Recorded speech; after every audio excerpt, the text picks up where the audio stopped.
বুঝছেন আপা, মাইয়া মানুষের মাথায় আসলে বুদ্ধি শুদ্ধি অনেক কম আছে। হঠাৎ এরকম মনে হলো কেন? মাইয়া মানুষের চোখের সামনে যা ঘটে সেই বিশ্বাস করে বইতে, হ্যার পিছনে যে অন্য কোনো কারণ থাকতে পারে বা হ্যার চোখের দেখাটা যে ভুল হইতে পারে, হ্যাঁ চিনতেই হরে না, চিন্তা করার চেষ্টাও হরে। হুম, এটা অবশ্য আপনি ঠিক বলেছেন। এই যে ধরেন হেদিন মুই আইয়া আমের দ্বারে মোর স্বামীর কথা কত কিছু দুর্নাম করে গেছি না আপা। এক হইলো এককালে মিথ্যে কথা, বুঝছেন? মোর স্বামী একটু ইনকাম পাতি করতে গাফেলতি করে ঠিকই, তয় চরিত্র এককালে ফিল্টারের পানির নাহান পরিষ্কার।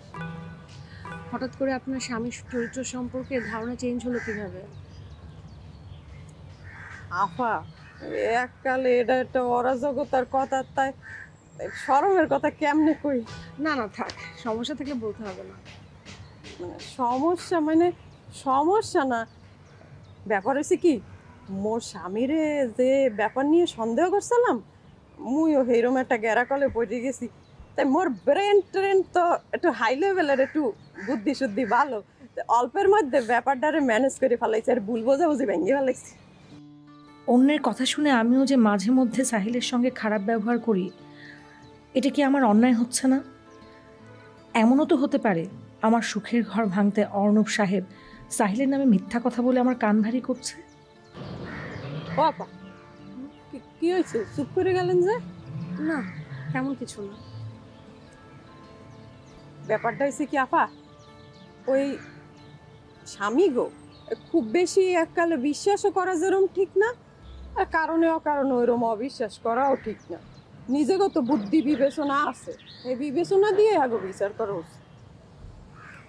হুম, এটা অবশ্য ঠিক। আফা, আমি কইলো এককালে বেশিরভাগ সময় ঠিক কথাটাই কই।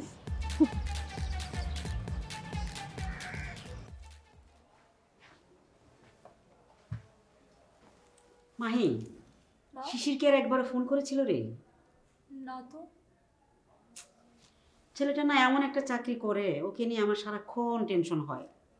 কত করে বলেছি যেখানে থাকিস না কেন মাঝে মাঝে ফোন করে তোর কুশলাদিটা জানাস। কে শুনে কার কথা? মা, তুমি তো ভালো করেই জানো ভাইয়া এবার একটা কঠিন চ্যালেঞ্জ নিয়ে ঢাকার বাইরে গেছে, তাই একটু বেশি ব্যস্ত থাকতে হচ্ছে। তুমি দেখো, সময় বের করে ঠিক একটা ফোন দেবে। আমি জানি রে মা, ও যতক্ষণ না আমাকে ফোন করে বলবে মা আমি ভালো আছি, ততক্ষণ আমার মনটা অস্থির হয়ে থাকে। ওর তো প্রতিটা পদক্ষেপই বিপদ, কখন কি হয়ে যায় কোন ঠিক আছে? মা, তুমি শুধু শুধু টেনশন করছো। আর তার চেয়ে বড় কথা, তোমার দোয়া থাকবে ভাইয়ার কখনো কিছু হবে না।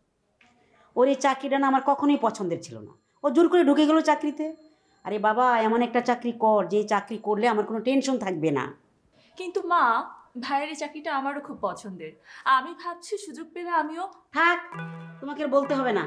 শোনো, আমি বেঁচে থাকলে তোমার এই স্বপ্ন কোনোদিনও পূরণ হবে না। খেতে আসো।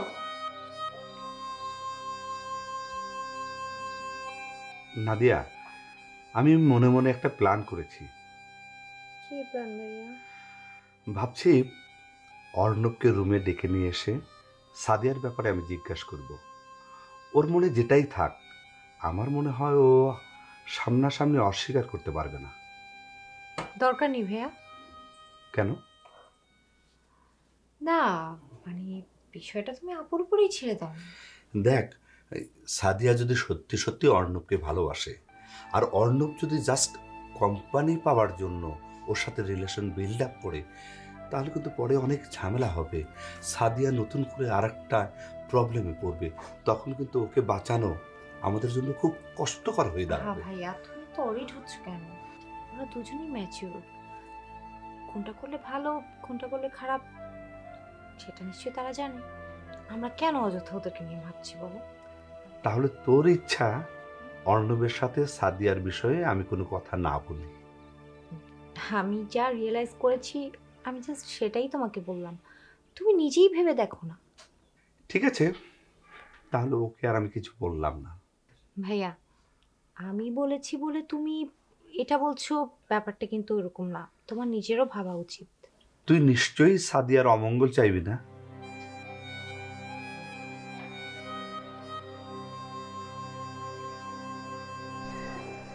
ভাইজান সালাম আলাইকুম। ওয়ালাইকুম সালাম।